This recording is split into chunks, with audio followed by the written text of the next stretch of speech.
So I do want to talk about now my crossover experiences with incident command as a crew manager and watch manager in the fire service and project management, and how that's applicable to this. So in the fire service, I will start by saying there is a day and a time where you make a clear decision that you are going to be a leader in the fire service. You have to apply to become the next role up. It's not something that's given to you. It's not something that just happens. You have to make a conscious decision. In project management, I'm not sure a lot of people understand that you've made that conscious decision by deciding to become a project manager. You have made that conscious decision. You are going to need to lead at some point in a project. I know we have SROs, and I know that we have other people who are responsible within an organization, but you need to be a driving force. You need to be a leader. You need to be someone that people look to for answers and a way forward at times. So in this, the images I've got here, these are two images of what we call an RTC, a road traffic collision. These are just demonstrations, as you can see by the people stood around watching. But what they show is what I would see as the role of a project manager, and how you need to take a bit more of a strategic view and the benefits of doing so. So in either picture, what you can see clearly are groups of people, teams, working together to achieve an outcome.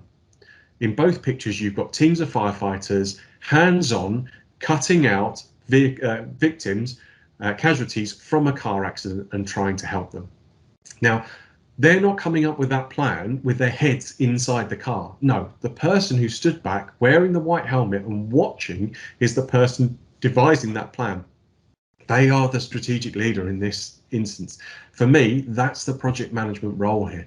So what they're doing is they're assessing everything, and they can't do that by having their head sat inside the car talking to a casualty or using the tools.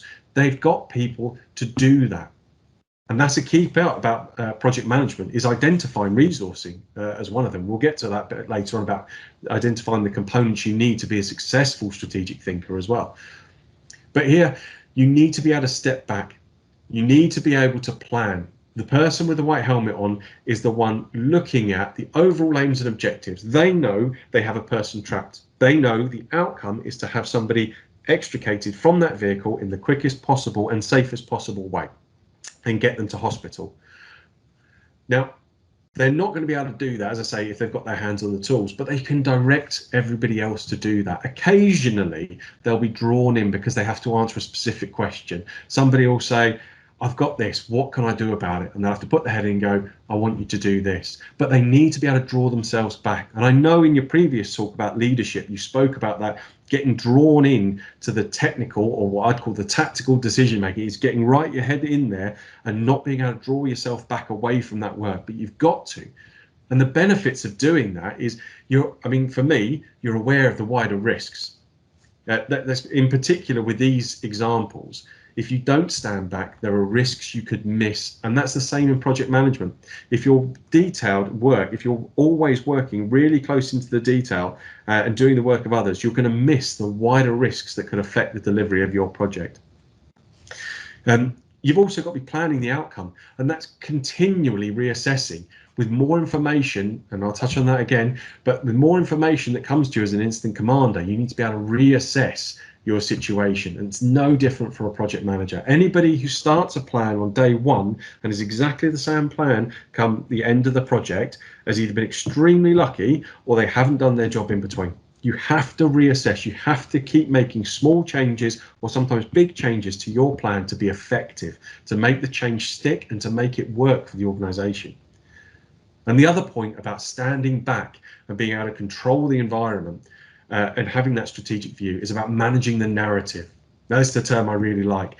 As an officer, you will have lots of people try to contact you. You have to manage how many people come into contact with you, but you need to manage the narrative. You need to be able to clearly and concisely tell people where you are, where you're going, and what you're going to do in between, which is exactly what I've just said is strategy for a project manager in my mind, that strategic view.